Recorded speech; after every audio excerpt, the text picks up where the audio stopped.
வணக்கம். லதா ஹெர்பல் கிச்சனில் இன்றைக்கி நம்ம செய்ய போகிறது வெஜிடபிள் தயிர் பூரிங்க.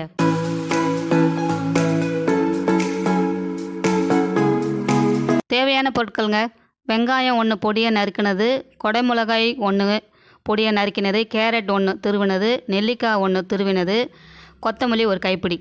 ஊற வைத்த அவுல் 1/2 கப், ஓம்பொடி 1/2 கப், தயிர் 1/2 கப், தனி மிளகாய்த்தூள் 1 ஸ்பூன், இந்து உப்பு 1 ஸ்பூன், கரம் மசாலா, மிளகுத்தூள் 2ம் சேர்ந்த கலவை 1 ஸ்பூன். க்ரீன் சட்னி அரைக்க தேவையான பொருட்களுங்க: புதினா 1 கைப்பிடி, கொத்தமல்லி 1 கைப்பிடி, துளசி இலை 10, பச்சை மிளகாய் 2, இஞ்சி 1 துண்டு, நெல்லிக்காய் நறுக்கியது 1, கல்லுப்பு தேவையான அளவு. இதை நம்ம அரைச்சி பேஸ்ட்டாக கொண்டு வரங்க.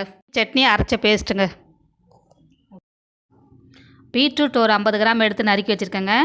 சின்ன வெங்காயம் ஒரு 10 வச்சுருக்கேன். இதை நைஸாக அரைச்சி பேஸ்ட் பண்ணி கொண்டு வரேங்க. பாருங்கள், பீட்ரூட்டும் சின்ன வெங்காயமும் அரைச்ச பேஸ்ட்டுங்க. இதை நம்ம தயிரில் போட்டு கலந்துக்கிறேங்க.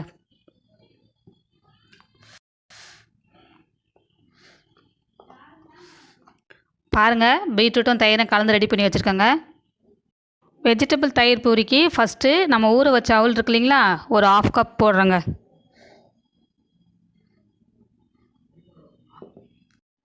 இப்போ அடுத்தது வெங்காயம் கொஞ்சம் போடுறேங்க.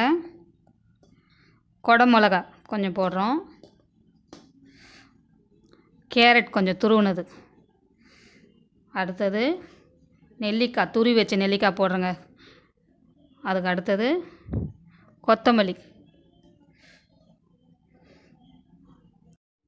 இதில் காரத்துக்கு தனி மிளகாத்தூளுங்க ஒரு 1/2 டீஸ்பூன் போட்டுக்கிறேன்.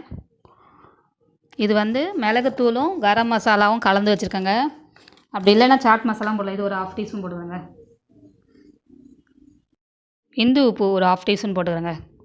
இந்த சாட்டுக்கெலாம் இந்து உப்பு போட்டிங்கன்னா நல்லா டேஸ்ட்டாக இருக்கும். அப்படி இல்லைன்னா நீங்கள் ஆர்டினரி உப்பே போட்டுக்கலாம். இப்போ இது எல்லாத்தையும் நம்ம கரண்டியில் நல்லா மிக்ஸ் பண்ணிக்கலாங்க. நம்ம இதில் உருளைக்கிழங்கு சேர்க்கலைங்க. ஏன்னா சில பெரியவங்களுக்கு சுகர் பேஷண்ட்டில் உருளைக்கிழங்கு சாப்பிட மாட்டாங்க இல்லைங்களா, அதனால் நான் வெறும் வெஜிடபிள்ஸ் மட்டும்தாங்க போட்டுக்கிறேன். சின்ன குழந்தைங்க சாப்பிட்ற மாதிரி இருந்தால் நீங்கள் இதில் ஒரு உருளைக்கிழங்கு பாயில் பண்ண உருளைக்கிழங்கு சேர்த்து கலந்துக்கலாங்க. இவ்வளோதாங்க, இது ரெடி ஆகிடுச்சுங்க. பாருங்கள், இந்த மாதிரி காஞ்ச வத்தல், பானிபூரி வத்தல்னு கேட்டால் கடையில் கிடைக்குங்க. அது வாங்கிட்டு ஃப்ரெஷ்ஷாக எண்ணெயில் பொரித்து இந்த மாதிரி ரெடி பண்ணிக்கலாங்க. சப்போஸ் உங்களுக்கு அந்த மாதிரி கிடைக்கலனா வறுத்ததே விற்கும். இப்போ நம்ம வறுத்து வச்சதை நம்ம ரெடி பண்ணலாங்க. பாருங்கள், பூரியை உடச்சி வச்சுருக்க இல்லைங்களா, இதில் இந்த வெஜிடபிள்ஸ் இருக்கு இல்லைங்களா, இது 2 டேபிள் ஸ்பூன் போடுறேங்க. இதுக்கப்புறமா இந்த க்ரீன் சட்னி அரைச்சி வச்சுருக்க இல்லைங்களா, அது ஒரு 2 டேபிள் ஸ்பூன். அதுக்கப்புறமா தயிரில் ஒரு டிஃப்ரெண்ட் டேஸ்ட் வரணுன்றதுக்காக தான் நான் வெறும் தயிர் போடாமல் பீட்ரூட்டும் வெங்காயமும் அரைச்சி போட்டிருக்கேன். இது ரொம்ப டேஸ்ட்டாக நல்லாயிருக்கும், ஹெல்த்தாக இருக்கும். இதில் இப்போ நம்ம ஓம்பொடி கொஞ்சம் போட போகிறோம்.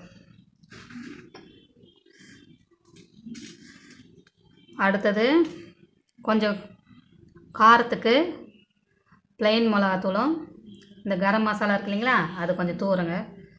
இப்போது கேரட் கொஞ்சம் தூவிடலாம். இப்போ இதே மாதிரி நம்ம எல்லா பூரியும் ஃபில் பண்ண போகிறோங்க. பார்த்திங்களா, தயிர் ஊற்றுனதுக்கப்புறம் கொஞ்சம் கொஞ்சமாக கேரட் கொஞ்சம் மேலே போடுறோம்.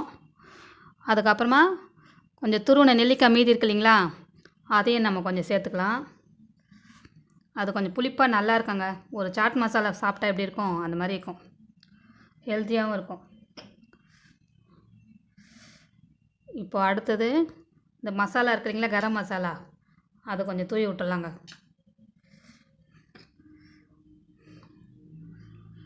அதுக்கப்புறமா ஃபைனலாக வெங்காயம் நறுக்கி வச்சுருக்க இல்லைங்களா, பொடி வெங்காயம், அது கொஞ்சம் மேலே தூவிட்டு கொஞ்சமாக கொத்தமல்லி.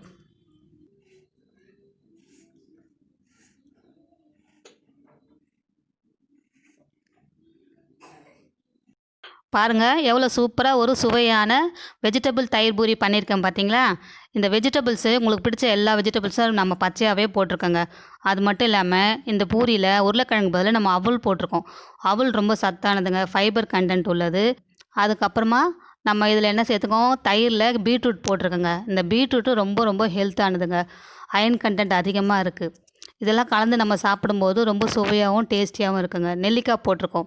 க்ரீன் சட்னியில் நம்ம வந்து துளசி சேர்த்துருக்கோம் இல்லைங்களா? அவங்கக்கிட்ட துளசி இல்லைன்னா வேறு ஹெர்பல் வீட்டில் ஒரு வெத்தலையோ இல்லை கற்பூரவள்ளி இலையோ தூதுவளையோ எந்த ஹெர்பல் இருந்தாலும் நீங்கள் அதில் கொஞ்சம் சேர்த்துக்கலாம். கண்டிப்பாக நெல்லிக்காய் போட்டுக்கோங்க.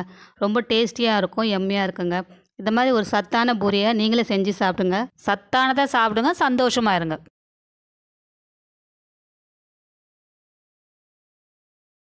இந்த வீடியோ உங்களுக்கு பிடிச்சிருந்தா லைக் பண்ணுங்கள், ஷேர் பண்ணுங்கள், கமெண்ட்ஸ் பண்ணுங்கள்.